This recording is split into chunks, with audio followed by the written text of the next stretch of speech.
Hey guys and girls, so I want to talk about weight training today and doing weights in order to build your skeletal system, your joints and ligaments. We have to understand that yes, muscles are great, they're super important, and they look great and they give you health and fitness, but they're protecting your joints, ligaments, and skeleton.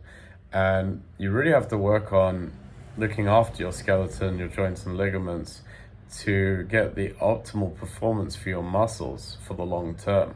So I'm 44, I've been doing personal training for 20 years. And, to reach your 40s, 50s, 60s, and 70s, I'm assuming not that I am those things, but to teach people in their 20s, for example, and I see this a lot in my gym, you got a lot of 20-year-old guys and with their wrist, for example, when they're doing a bench press. This is a good example. You get people where they're pressing like this instead of like this. So they haven't got the structure and the solidity of their skeleton and their wrists and their joints and ligaments to join with the exercise. So what's happening is they build their bench press strength up, but their wrists are getting weaker and weaker and they're getting more and more painful. And then they're either backing off for the exercise or they're stopping it altogether. So I've had to train some of these guys and be like, okay, let's go light first and work on this forearm and wrist when it's pressing, being in one unit and not being like this or like this, which is going to really hurt the wrist, and long term it's going to slow down your progress big time, because you can't do certain fundamental foundational exercises, you can't press heavy.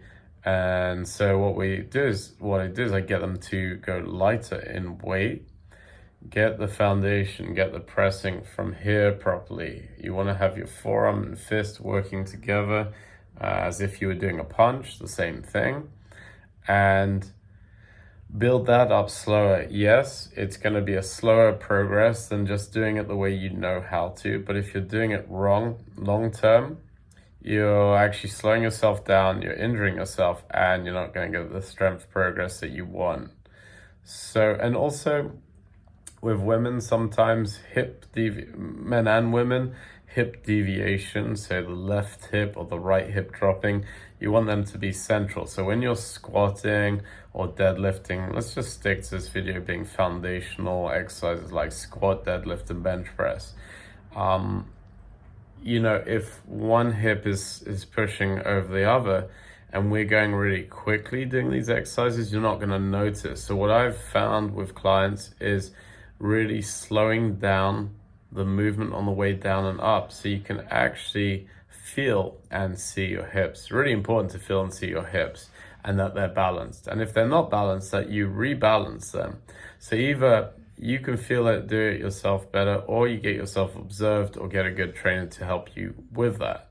So yeah, if you got any questions, I'd love to help and share, because I think I'm really passionate about that subject and about people being able to train long term. I think a lot of people think too short term, and so they hurt themselves and then they give up on exercise, and you've got a whole beautiful road of training ahead. So I hope that helps, and yeah, if anyone wants to reach out to me, please do.